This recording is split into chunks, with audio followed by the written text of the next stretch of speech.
명품 시계의 공정한 거래, 범죄 없는 사회를 만듭니다. 시계 범죄 피해자들의 이야기를 귀 쫑긋 세우고 파헤쳐보는 시간, 하이시간 시시콜콜의 박진입니다. 하이시간 구독자라면 아마 잘 아실 텐데요. 최근 여러 차례 터진 명품 시계 피싱 사건입니다. 사건이 알려지면 잠잠해질까 예상을 했는데 아직까지도 서울과 수도권 일대 그리고 중고 시계 거래소에도 피해가 속출하고 있다고 합니다. 저희 하이시간도 최근 3건의 피싱으로 인해 상당한 업무 방해를 받고 있는데요. 자세한 이야기 두 분 모시고 들어보도록 하겠습니다. 먼저 하이시간 압구정지경점 문규창 과장님 모셨습니다. 네. 안녕하세요. 안녕하세요. 네, 다음 형사 전문 변호사십니다. 법무법인 대한중앙 김성돈 변호사님 모셨습니다. 안녕하세요. 네, 안녕하십니까. 네, 이야기 앞서 사건 개요부터 짚어보겠습니다. 사건 개요입니다. 새 가전을 반값으로 판다며 온라인 쇼핑몰을 운영한 방규식. 하지만 고객들에게 물건은 보내주지 않고 돈을 갈취했습니다. 그런데 방규식의 사기인가? 이건 시작에 불과했는데요. 온라인 쇼핑몰로 번 돈은 대포 통장에 넣어두고 이 돈으로 수도권과 압구정 일대를 돌며 명품 시계를 삽니다.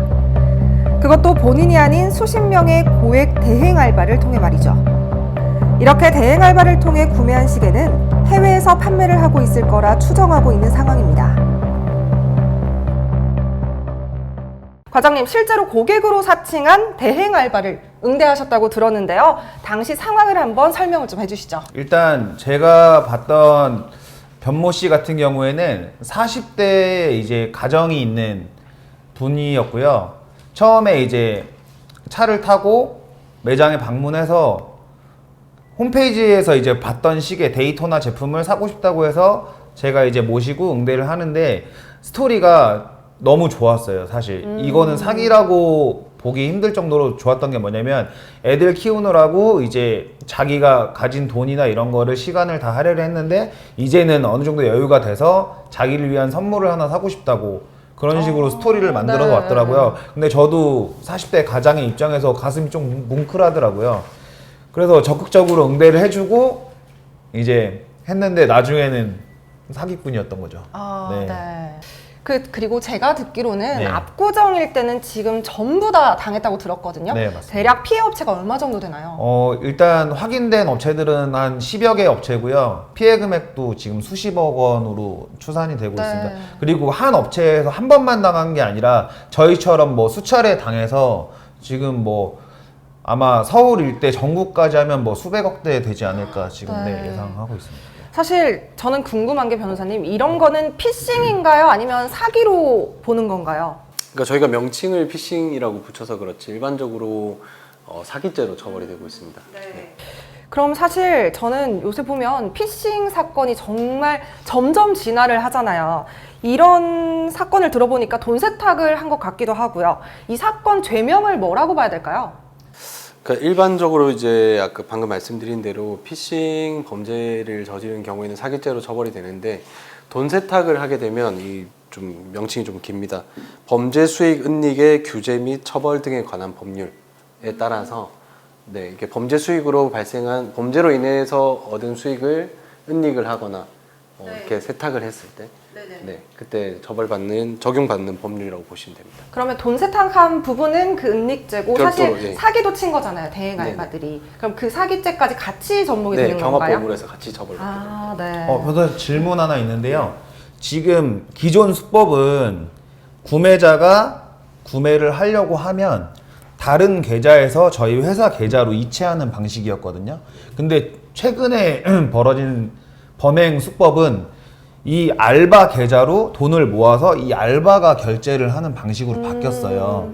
그러면 어쨌든 이 구매 대행 알바가 보이스 피싱 조직에게 계좌를 빌려준 꼴이 되는 건데 이거는 이제 뭐 공범죄가 되는 건지 그게 네. 좀 궁금하거든요. 뭐 이제 아시다시피 이제 피싱 범죄라는 게 혼자서 할 수 있는 게 아닙니다.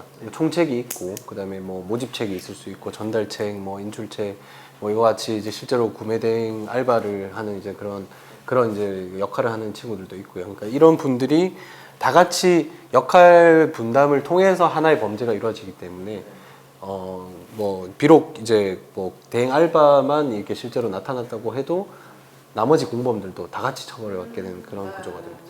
피해 금액도 금액이지만 확실한 건 우리 업무를 방해했다는 거잖아요. 그쵸. 그쵸. 네. 이게 대행 알바한테 업무 방해로 피해를 당한 업체들이 사실 손해배상 청구도 할 수 있는 건 아닌가요? 네, 맞습니다. 그 업무 방해라는 게 위계 또는 위력으로 이제 업무를 방해한 때 성립을 하는데, 민사적으로는 이제 불법 행위에 의한 손해배상 청구라고 해서 민법 750조에 따른 손해배상 청구를 할 수가 있습니다. 근데 이렇게 위험한 일을 사실 저지르고 받은 수당이 얼마 정도 되나요?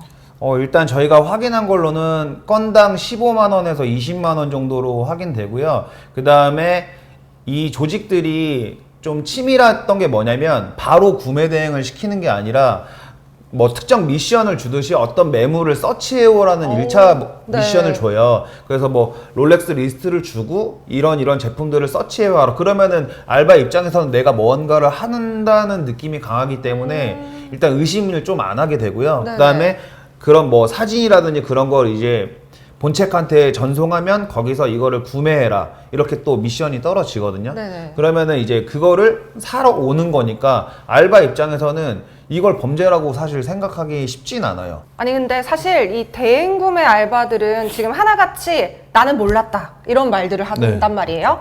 정말 이걸 믿어야 될까요? 실제로 근데 이런 사건들이 너무 정말 많습니다. 네. 정말 많고, 뭐 저희 입장에서도 변호를 하다 보면 가장 안타까운 분들이 어떻게 보면 일당을 받고 자기가 얻은 수익은 10만 원 또는 20만 원에 불과한데 실제로는 변제를 해야 되는 금액이 억 단위인 경우도 상당히 있습니다. 그래서 안타깝긴 한데 사실 저는 그렇게 생각합니다. 저도 어릴 때 뭐 제가 아르바이트를 하면서 시급 2,000원, 네. 저 때는 시급 2,000원이었어요 그때. 근데 제가 피자헛에서 갑자기 나이가 피자헛 알바를 보니까 3,500원 하더라고요. 네. 여기다 해가지고 이제 알바를 하러 갔었는데 알바다 죽을 뻔했어요. 너무 진짜 너무 힘들게. 그러니까 일반적인 시세에 비해서 일단은 그러니까 고액 알바라는 거는 일단 의심을 해야 되고 본인도 어느 정도 이게 불법적인 일에 내가 가담될 수도 있겠구나라는 인지는 한다라고 저는 생각이 듭니다. 그리고 그 부분이 이제 지난 회차에도 말씀드렸던 것처럼 이제 미필적 고의가 어느 정도 들어간다고 볼 수 있고, 실제로 이렇게 20만 원 정도밖에 나는 얻은 게 없다라고 하면서 법정에서 부인을 하시는 분들이 꽤 계세요. 근데 실제로 처벌은 다 인지를 하고 있었다라고 보고 공법으로 같이 처벌을 하고 있습니다. 네. 아니 이게 많은 분들이 궁금해하실 텐데요. 이게 사실 우리가 신뢰하는 업체잖아요. 네네. 근데 업체가 한 번 당했으면 또 당했지 수차례 아까 당했다고 하셨는데 네네, 맞습니다. 바보같이 또 당하냐 이게 말이 되냐는 거죠. 네. 일단은 아까 말씀드렸듯이 저희가 확인할 수 있는 거는 네. 본인 신분증, 본인 핸드폰, 본인 계좌 여부 이 세 가지를 제일 중요하게 생각하거든요. 근데 본인 핸드폰에 본인 신분증에 본인 계좌에서 돈이 나오면 네. 이거를 사실 범죄자라고 의심하기에는 쉽진 않아요. 네네네. 예를 들어서 다른 계좌에서 들어오는 것 같은 경우에는 저희가 여기서 뭐 타인의 계좌에서 되는 건 판매를 못 하겠습니다. 말을 할 수 있는데 내 통장에서 내 돈이 나가는데 이거를 범죄자 같으니까 못 하겠다. 이거는 사실 현실적으로 불가능하다고 보거든요. 네. 그리고 이제 왔던 분들 특징이 뭐냐면 한쪽에 이제 이어폰을 다 끼고 계셨거든요. 근데 얘기를 해보면 이 둘이 얘기하는 게 아니라 세 명이서 얘기하는 것 같은 느낌. 제가 말을 하면 뭔가 지시가 오고 대답을 하는 그런 느낌이 되게 강하더라고요. 네, 그런 식으로 해서 이 사람들이 그 틀 안에서 벗어나지 못하게끔 계속 가스라이팅을 한 것 같아요. 그럼 그 대행 알바들이 네. 전부 다 이어폰을 꽂고 마치 아바타가 된 듯이. 네, 그쵸. 예전에 뭐 뜨거운 형제들 네, 탁재훈이 그쵸, 막 그쵸. 그런 거 하듯이 그런 식으로 좀 조정이 되는 것 같고요. 혹시 뭐 그런 대행 알바들이 이어폰 꼽는 거 말고 다른 뭐 수상한 공통점은 없었나요? 일단 시계에 대해서 잘 몰라요. 대부분이. 아, 왜냐면은 정해진 그 대사만 하게 이제 훈련을 받기 때문에, 뭐, 보통 같으면은, 제가 뭐 어떤 시계를 찾고 있는데 이렇게 딱 기승전결이 있거든요. 네. 근데 이 사람들 오면 청콤 주세요. 이렇게 그냥, 목적만 얘기해요. 사실 이런 보통 보면 우두머리보다는 결국 벌을 받는 사람들이 이런 알바생들이잖아요. 범죄를 저지른 이 총책은 왜 잡기가 힘든 걸까요? 사실 뭐 꼬리 자르기 형태로 많이 진행이 네네. 되고 있고, 또 총책 같은 경우는 외국에 거주하는 경우가 상당히 많습니다. 피싱 범죄 같은 경우. 네, 네. 그리고 뭐 이제 보통 텔레그램을 많이 사용을 하고 텔레그램의 특성상 어떤 이제 뭐 무리 중에 한 명이라도 수사기관에 적발이 되면 그때 일을 했었던 어떤 대화 내용이라든지 증거들을 모두 이제 상대방이 삭제를 할 수가 네. 있기 때문에 증거 자체도 찾기가 상당히 어렵고 또 외국에 거주하지 않더라도 또 연락처라든지 주거지 등을 계속해서 옮겨 다니면서 이제 피싱 범죄를 저지르고 있기 때문에 수사기관에서도 상당히 애로를 겪고 있다고 알고 있습니다. 이게 대행구매 알바로 채용된 후에 자신이 대행구매 알바를 의뢰받았다고 솔직히 밝힌다면 저희 하이 시간에서 50만 원을 지급해준다고 방송을 통해서 공지를 했었습니다. 변호사님, 근데 사실 이런 사실을 밝히면 혹시나 내가 피해를 입지 않을까라고 생각하는 분들이 많을 것 같거든요. 아무래도 뭐 그런 걱정을 하실 수는 있겠지만 뭐 현명하게 생각을 해보면 그 이후에 본인이 받을 법적 처벌이라든지 또 민사적인 책임까지 생각을 해본다면 훨씬 더 현명한 선택이지 않나라는 생각이 듭니다. 그쵸. 나중에 일을 생각을 해보면 저 구매다행 알바를 밝히는 게 오히려 더 그쵸. 현명한 선택인 거죠. 네, 나중에 법적인 거나 이런 벌금 이런 것도 생각하면. 네, 요새 참 이런 피싱 사건들이 참 많은 것 같아요. 근데 이게 참 대행 알바들도 뭔가 한 푼이라도 내가 조금 더 벌어보려고 그랬다 이런 분들이 많잖아요. 그렇죠. 사실 과장님한테도 내가 40대 가장으로서 네. 한번 시계를 한번 사보겠다 이렇게 과장님의 마음까지 조금 흔드는 네, 그런 그쵸. 경우도 있었는데 사실 너무 괘씸하다는 생각이 많이 들거든요. 맞죠. 이 사람들 때문에 업무방해, 또 피해를 입은 업체들, 이 지금 심정이 말이 아닐 것 같습니다. 애초에 뿌리를 뽑아야 되는데 이런 고액 알바를 제안받은 사람들이 어떤 점을 유의해야 하는지, 또 업체들은 어떤 점을 조심해야 되는지 우리가 사실 알 수 있는 방법이 참 없잖아요. 뭐 세상의 이치라고 볼 수 있긴 한데 일단은 그 돈을 쉽게 버는 거에 있어서는 뭐 어느 정도 위험성이 항상 따르지 않나라는 생각이 들고요. 이제 저희가 이제 범죄자들을 같이 이제 상대를 하다 보면 실제로 상황이 너무 어려워가지고 안타깝게도 이런 경우에 이르는 경우가 되게 많습니다.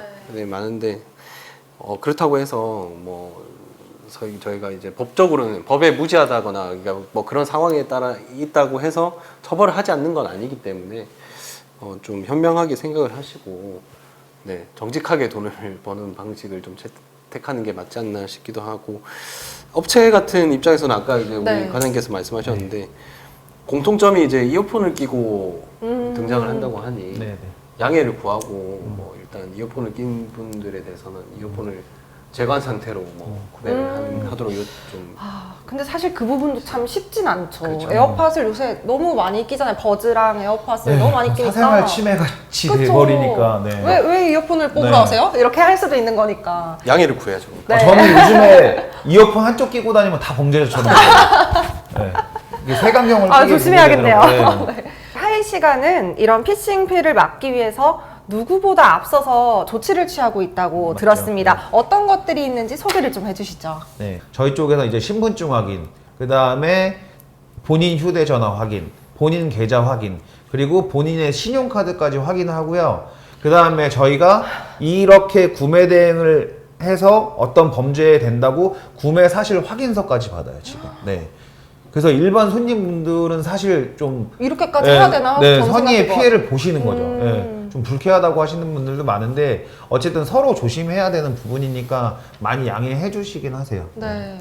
이 여러 가지 조치들에 대해서 말씀을 해주셨는데 뭐 확인서, 네, 계좌이체 구매 사실 확인서. 네, 네, 뭐 네. 그런 확인서를 받으면 네. 이게 법적으로 나중에 혹시 효력이 생기는 건가요? 그 사실 이런 질문들을 되게 많이 하십니다. 또 저희가 뭐 예를 들어서 부부 싸움을 하고 네. 뭐 와이프분께서 각서? 남편에게 앞으로 뭐 네. 각서 뭐 쓰잖아요. 그러면 네. 남편분들이 야, 이거 실제로 이거 효력이 있냐 이렇게 아. 물어보면 꽤 네, 있어요. 네. 근데 어쨌든 본인의 진위에 의해서 작성이 되고 또 뭐 어떤 내용이 미리 기재가 되어 있다 하더라도 본인이 그걸 숙지하고 서명을 하게 되면 그 문서는 일단 효력이 있는 거예요. 네, 효력이 있는 거고 일반 이제 피싱 범죄 다른 범들과 좀 별도로 다르게 처벌을 해야 된다고 생각이 드는 부분이 뭐냐면 일반적으로는 보이스피싱 같은 경우에는 누군가를 만나서 돈을 받아와라 이런 정도의 일만 하게 됩니다. 그러면 자기는 영문도 모른 채 가서 돈만 받아와서 전달하고 이런 정도에 그친다면 실제로 이 사람이 내가 범죄를 저지른 건 모를 수도 있다라고 볼 수 있어요. 근데 이 정도의 어떤 서명을 하고 내가 나중에 법적 처벌 받겠다는 것까지 자기가 다 설명을 했는데도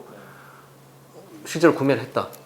그러면 이분은 뭐 미필적 고의가 아니라 완전 그냥 고의죠. 그죠. 고의를 공범이, 가지고 공범이 내가 되는 공범이 거죠. 되겠다는 네, 맞죠. 생각을 가지고 네. 범행에 나아간 거기 때문에 그럼 그런 확인서들은 꼭 받아야겠네요. 네, 업체 받는 게 입장에서. 훨씬 왜냐면 그분도 그거를 하려고 하다가 아까 뭐 50만 원 준다는 거 그거 끝낼 수도 아차 있고 싶어서 네. 네. 이런 또 조치들이 있는데 과장님 그러면 마지막으로 고객분들께 네. 한 말씀 부탁드리겠습니다. 네. 일단 저희 하이 시간에서는 이제 최대한 고객님들한테 최대한 피해가 없도록 많은 확인 절차를 통해서 시계를 판매하고 있고요. 지금 저희 같은 업체는 사실 뭐 확인 절차를 까다롭게 할 수 있는데 개인 직거래일 경우에는 이렇게 사실 확인하기가 쉽지 않거든요. 저희도 사실 피해자 입장에서 말씀을 드리면 개인 대 개인이 만나서 이런 사기 사건을 당하셨을 때는 고객님이 직접적인 피해자가 되십니다. 근데 저희 같은 전문 업체에 위탁을 맡겨서 거래를 하게 되시면 저희가 그 피해를 다 떠안지만 정산이나 이런 부분은 모두 정상적으로 다 진행이 되고요. 고객님의 고가의 제품, 소중한 재산을 저희 같은 업체들이 이제 지켜드릴 수 있는 거거든요. 네. 요즘 같은 때는 더욱더 이제 전문 업체를 이용하시는 게 좋습니다. 네. 네, 지금 화면에 나오는 이 문자를 한번 잘 봐주시길 바랍니다. 바로 고객으로 위장한 대행 알바의 사과 문자인데요. 악어의 눈물인지 아니면 정말 죄를 뉘우치는 건지는 모르겠지만 분명한 건 잘못된 일임을 알면서도 자기 자신까지 속인 것입니다.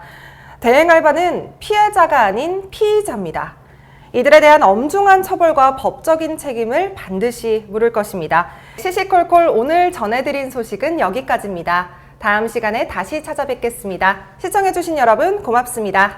감사합니다.